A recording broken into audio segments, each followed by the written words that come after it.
មកឆ្លើយតបនៅសំណុំពររបស់បងអូនស្រីណារីដែលគាត់សំណុំពរមកកាន់ខ្ញុំឲ្យជួយបង្ហាញពីរបៀបនៃការកាត់កណាត់វ៉ាល់ដើម្បីដាក់ម៉ូតចង្កេះសងខាងចាឥ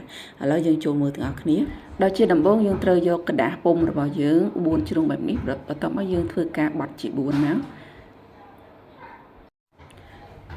បន្ទាប់ពីយើងធ្វើការបត់ជា4រួចហើយយើងមកមើលតួអាវរបស់យើងតួអាវរបស់យើងគឺយើងយកកោងប៉ុណ្ណឹងចាកន្លែងហ្នឹងបងប្អូនចង់ដាក់វាមុខជួបគ្នាបងប្អូនគូសវាឲ្យជួបគ្នាមកបងប្អូនចង់ចំហក៏ចំហទៅបងប្អូនណាស្រេចតែបងប្អូនស្រឡាញ់ទេបន្ទាប់មកយើងធ្វើការចុចត្រេមួយដើម្បីយើងវាស់ប្រវែងរបស់វាតើប្រវែងពីខាងមុខដល់ទាំងក្រោយគឺមានប្រវែងប៉ុណ្ណាចាបញ្ជាក់បងប្អូនណានៅធ្វើជាក់ស្ដែងគឺយើងត្រូវតែតឡើងខ្លួនអាវហើយយើងយកទៅដាក់នៅលើម៉ានីកាំងបងប្អូនណាបន្ទាប់មកយើងធ្វើការវាស់ប្រវែងនេះមកប្រវែងដែលយើងត្រូវភ្ជាប់ហ្នឹងតើមានប្រវែងប៉ុណ្ណាចានេះ7លេខចាបន្ទាប់ពីយើងវាស់ប្រវែងពីផ្ទាំងមុខដល់ផ្ទាំងក្រោយហើយយើងត្រូវវាស់សម្រងផងដែរពីកលៈចង្កេះចុះមកក្រោមតើមានប្រវែងប៉ុណ្ណាចាគឺ2លេខអញ្ចឹងយើងវាស់ជាក់ស្ដែងអញ្ចឹងមកបន្ទាប់មកយើងមកមើលកណាស់ពុំដែលយើងបត់ជា4សម្រាប់ធ្វើការកាត់ពុំវ៉ាល់ពេញម្ដងចាគឺយើងធ្វើការជាកន្លែងចំណុចកាច់ជ្រុងហ្នឹងគឺខ្ញុំយក1លេខកន្លះចា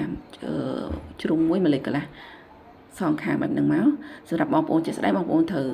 ស្មានទៅតាមប្រវែងនេះអាវបងប្អូនជាស្ដែងបងប្អូនណាយើងជាធំបន្តិចវាលើសប្រវែងគ្នាបន្តិចក៏អត់អីដែរពេលដែលលើយើងជាពុំនឹងចោលទៅអត់អីទេបងប្អូនណាសំខាន់យើងត្រូវសម្រួលពុំហើយមកស្អាតត្រូវនឹងតួអាវហើយបានយើងយកទៅដាក់កាត់នៅលើកណាត់ចាអញ្ចឹងអត់បញ្ហាទេបន្តមកទៀតយើងមកធ្វើការវាស់ចុះសម្រងនៃពុំវ៉ាល់របស់យើងចាអំបញ្ញមិញយើងវាស់តួអាវគឺសម្រងរបស់វាគឺមាន2លេខចាសម្រាប់ពុំវ៉ាល់ខ្ញុំយក3លេខ2លេខកន្លះឬក៏3លេខយើងយកលើបន្តិចទៅបងប្អូនណាជាវាខើចជ្រុលអីចឹងយើងសុខឲ្យវាវែងកណាត់វាវែងជ្រុលយើងអាចជាចោលបានតែបើវាខើចជ្រុលយើងត្រូវតែចោលពុំនឹងកាត់សារថ្មីឯងបងប្អូនចាអញ្ចឹងយើងយកលើតួអាវយើងកន្លះលេខឬក៏1លេខអីទៅចា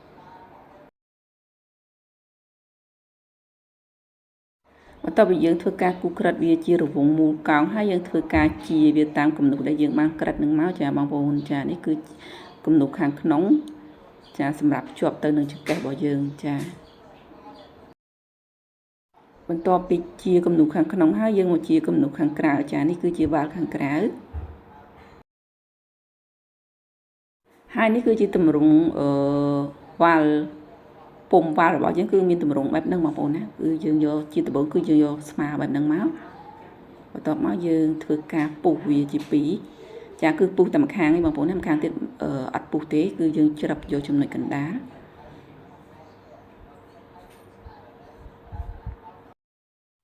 បន្ទាប់ពីយើងធ្វើការច្រឹបហើយកន្លែងនេះគឺយើងច្រឹបដើម្បីឲ្យចាំចំណុចកណ្ដាលងាយស្រួលពេលដែលយើងភ្ជាប់ជាមួយនឹងតួអាវយើងដឹងថាត្រង់ណាជាចំណុចកណ្ដាលចា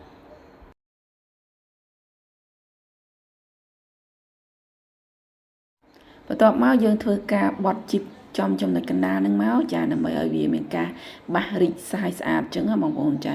តែសម្រាប់ម៉ូតអាវពណ៌ទឹកប្រាក់របស់ខ្ញុំហ្នឹងគឺខ្ញុំអត់ជីបទេបងប្អូនគឺខ្ញុំដេលាបយកតែម្ដងចាក៏បាសស្អាតដូចគ្នាដែរអញ្ចឹងសម្រាប់បងប្អូនចង់បានជីបក៏បានអត់ជីបក៏បានកន្លែងហ្នឹងបងប្អូនណាបន្ទាប់ពីយើងធ្វើការបត់ជីបហើយយើងយកកន្លែងដែលបត់ជីបហ្នឹងយើងមកខ្ទាស់ចំចំណុចកណ្ដាលនៃ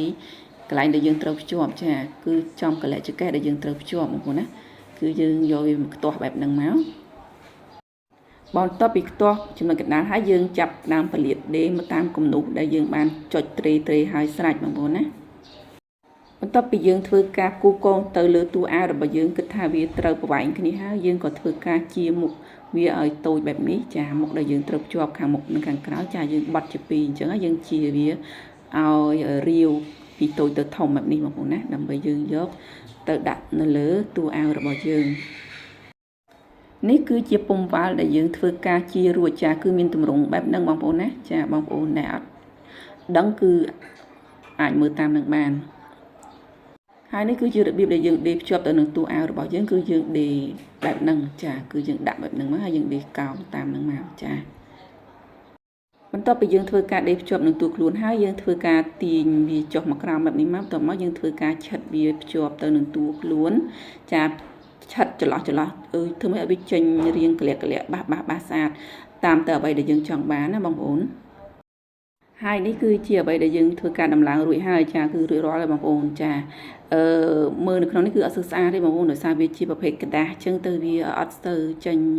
រាងស្អាតដូចជាកណាត់ទេបងប្អូនវាกระดาษវាធ្វើទៅវាបាសរឹងបងប្អូនចាអញ្ចឹងខ្ញុំគ្រាន់តែបង្ហាញត្រួសពីរបៀបនៃការកាត់និងរបៀបនៃការភ្ជាប់ចាគឺរួចរាល់ហើយមានតែប៉ុណ្្នឹងទេអរគុណច្រើនចំពោះការតាមដានទស្សនាវីដេអូរបស់នាងខ្ញុំតាំងពីដើមដល់ចប់ជូនពរបងប្អូនរកទទួលទានមានបានហេងគ្រប់ក្រុមគ្រួសារជួបគ្នានៅវីដេអូក្រោយទៀតអរគុណច្រើនជម្រាបលា